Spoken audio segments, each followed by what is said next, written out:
पहले लाठी और फिर कुल्हाड़ियों के वार खाकर सुअर भागा जंगल की जानिब और लोगों ने उठा लिया जख्मी नौजवान को। इस नौजवान की जान तो बच गई मगर वो था जख्मों से निढाल। नौजवान के जिस्म का गोश्त जगह जगह से बन चुका था आदमखोर की खुराक। नौजवान दर्द से तड़प रहा था और लोग दे रहे थे उसे दिलासा, मगर नौजवान को रेस्क्यू वालों ने पहुंचाया अस्पताल जहां उसे दी गई तिब्बी इमदाद। दरख्त की छां हेठ बैठे तो अचानक निकल आया तो वो सीधा आया साढ़े देर। लोग चाहते थे इस मुसीबत से छुटकारा और आखिर उन्होंने किया फैसला भरपूर ऑपरेशन का। गांव वालों का लश्कर निकल पड़ा जंगल की जानिब। किसी के हाथ में थी लाठियां, कोई थामे हुए था कुल्हाड़ियां तो कोई लैस था जदीद असलहे से। सबका हदफ था एक, यानी आदमखोर सुअर का खात्मा। बच्चे गए लकड़ी लेने, वो सुअर उनके गले पड़ गया, उनको मारा। फिर दूसरे बच्चे गए, उनको भी जख्मी किया। अब हम जा रहे हैं उनको मारने के लिए। हाँ, मुंह को खून लग चुका है इसको।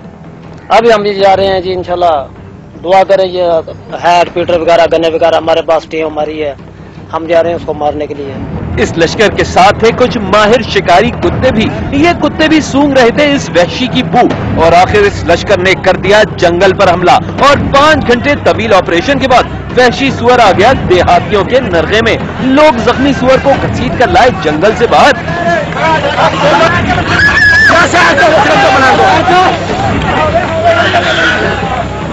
ऐसे में महकमा वाइल्ड लाइफ को याद आ गया अपना फर्ज और उन्होंने आदमखोर को लेना चाहा हिरासत में, मगर गांव वाले तो उसे सुना चुके थे सजाए मौत। ये देखकर वाइल्ड लाइफ वालों ने ली अपनी राह और देहाती टूट पड़े इस वहशी पर।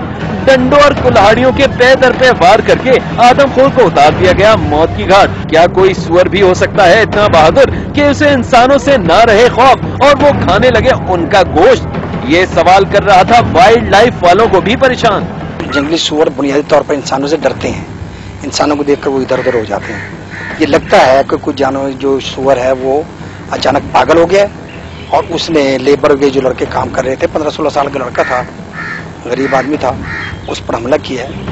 आदमखोर को पहुंचा दिया गया अपने अंजाम तक और इंसानों के इस दुश्मन का हो गया था खात्मा। आदमखोर सुअर का मरना था कि देहातियों के चेहरे खिल उठे खुशी से और वो लगे खुशी से उछलने कूदने। कोयटा का रहने वाला 11 साल सबूर शिकार है ऐसी बीमारी का जिसने छीन लिया है उसका ज़हनी तवाज़ुन। और सबूर के गरीब बाप के पास इतने पैसे नहीं कि वो दिला सके अपने लाल को इस बीमारी से निजात। ये है कोयटा का रहने वाला रहमतुल्ला। रहमतुल्ला बैक वक्त लड़ रहा है 2 मुश्किलात से। एक तरफ उसकी गुर्बत बनी हुई है उसकी दुश्मन, तो दूसरी तरफ है उसकी बेटे की पुरअसरार बीमारी। इस बीमारी ने रहमत के 11 साला बेटे सबूर खान को तो लिया ही है लपेट में, साथ ही रहमतुल्ला को भी तोड़ कर रख दिया है। 3 माह की उम्र में मोहलिक बुखार का शिकार होने वाला सबूर अहमद मुकम्मल तौर पर खो बैठा है ज़हनी तवाज़ुन। सबूर को कुछ खिलाना है बहुत ही दुश्वार का और किसी सूरत वो कबूल नहीं करता खाने पीने की कोई चीज। ऐसे में अगर उसे पड़ जाए दौरा तो वो लगता है खुद को नोचने और काटने। सबूर के जिस्म पर पड़े ये जख्मों के वही निशान हैं जो उसने पहुंचाए थे खुद को। रहमतुल्ला बेटे के इलाज के लिए लुटा बैठा है अपनी जमा पूंजी, मगर मर्ज है कि नाम ही नहीं लेता है कम होने का। रहमतुल्ला चाहता है थोड़ी बहुत इमदाद, शायद इससे सबूर हो सके नॉर्मल। सदर ज़रदारी साहब से, हम वज़ीर आला से दरख्वास्त कर रहे हैं, बड़े बड़े लोगों से जो अल्लाह ने दिया हुआ है अल्लाह के रास्ते पे खर्च करो। एक तरफ तो रहमतुल्लाह ने लगा रखी है आस, दूसरी जानिब डॉक्टरों का तो कुछ और ही कहना है। ये कहते हैं सबूर को गर्दन तोड़ बुखार का मुताबिक। इसके दिमाग को किसी जमाने में इन्फेक्शन हुआ है, जैसे वायरस का लग जाता है या बैक्टीरिया का लग जाता है। आमतौर में लोग कहते हैं गर्दन तोड़ बुखार। क्या सबूर की बीमारी का इलाज है वाकई दुश्वार? क्या कोई ऐसा नहीं जो कर सके दर्द का मदावा? क्या सबूर नॉर्मल हो पाएगा या उसे यूं ही गुजारना पड़ेगी अपनी जिंदगी? क्या बच्चे के इलाज के लिए रहमत की आस हो पाएगी पूरी? क्या कोई है ऐसा जो करा सके सबूर का इलाज? ये हैं वो सवाल जो मांगते हैं जवाब, वो भी जल्द से जल्द। कहीं रहमत की आस रह न जाए बस एक आस बनकर।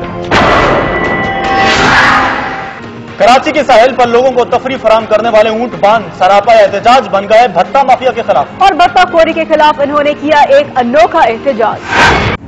कराची के साहिल पर रंग जमाने वाले जानवर आ गए सड़कों पर। सहरा की रेत पर दौड़ने वाले ये जानवर दौड़ने लगे पक्की सड़क पर। लेकिन आखिर ऐसा क्या हुआ कि इन जानवरों ने छोड़ दिया रेतीला रास्ता और राह ली